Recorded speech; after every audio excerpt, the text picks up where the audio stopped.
कौन बनेगा नेता। नगर निगम के चुनाव पास आने वाले थे। पूरे कानपुर शहर में टिकट को लेकर मारामारी शुरू थी, लेकिन सबसे ज्यादा चर्चा में वार्ड नंबर 40 की सीट थी। वो इसलिए क्योंकि इस बार वहां की सीट महिला के लिए आरक्षित थी। अब सवाल ये था कि चुनाव लड़ेगा कौन। इससे पहले ठाकुर साहब वहां से पार्षद थे और इस बार उन्होंने अपनी पत्नी सीमा ठाकुर को टिकट दिलवाई और ठाकुर साहब की शान के कारण सीमा जी ने 20,000 वोटों से चुनाव जीत लिया। अरे बधाई हो सीमा भाभी, अब तो आप वार्ड की पार्षद बन गई हैं। अब तो हमारे काम आप ही करवाएंगी।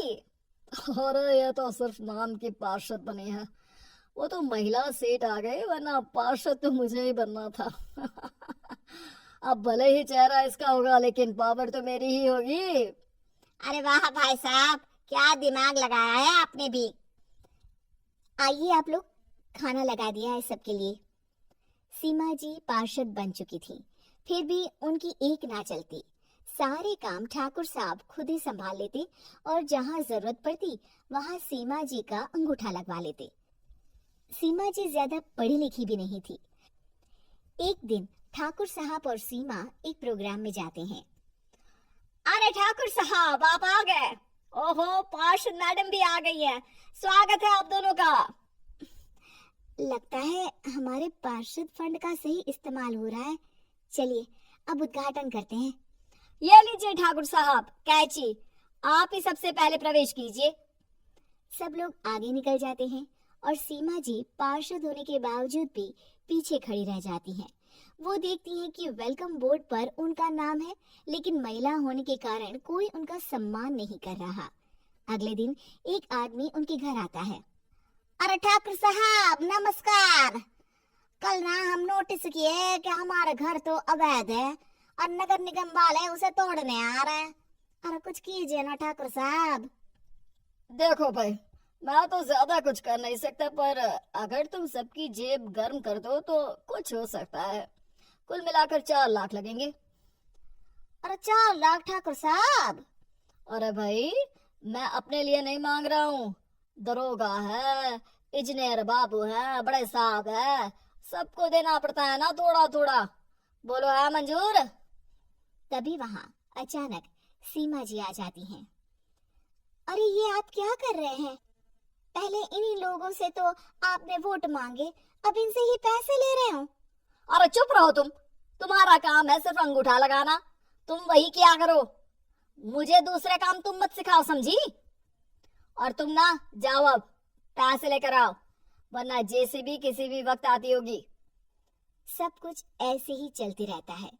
एक दिन सीमा जी और ठाकुर साहब को एक लोकल मीटिंग में बुलाया जाता है। वहां पर कोई और अधिकारी लोग भी मौजूद रहते हैं।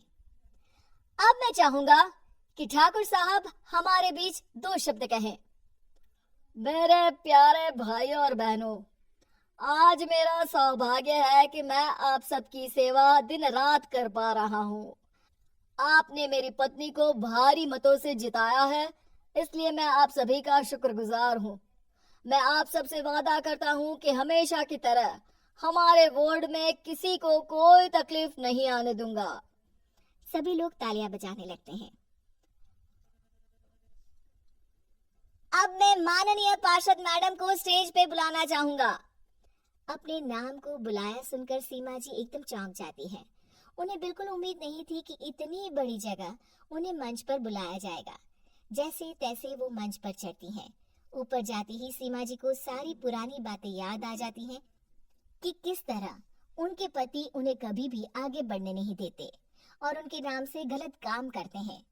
वो बोलने लगती हैं। मैं आपके वार्ड की पार्षद सीमा हूँ। आप में से बहुत कम लोग ही मुझे जानते होंगे, क्योंकि इससे पहले मुझे कभी ऐसा मौका ही नहीं मिला। सारे मौके मेरे पार्षद पति यानी आपके ठाकुर साहब ही लेते रहे, लेकिन आज ये मौका मुझे मिला है तो मैं इसे ऐसे ही नहीं जाने दूंगी। मैं आपको ये बताना चाहती हूँ कि आपके ठाकुर साहब मेरे नाम की आड़ में गैर कानूनी काम करते हैं, जिस पर अंगूठों के निशान मेरे होते थे। इसीलिए मैं अपनी गलती मानती हूँ और आज अपने पद से इस्तीफा देती हूँ, ताकि आगे से कोई गलत काम ना हो पाए। अब फैसला आप सबके हाथ में है कि आप हमें क्या सजा देना चाहते हैं। सीमा जी की बातें सुनकर ठाकुर साहब के चेहरे का रंग उड़ जाता है और वो शर्म से मुंह नीचा करके वहां से चले जाते हैं और पद से इस्तीफा देकर ही सही सीमा जी अपने आप में आत्मविश्वास महसूस करती हैं।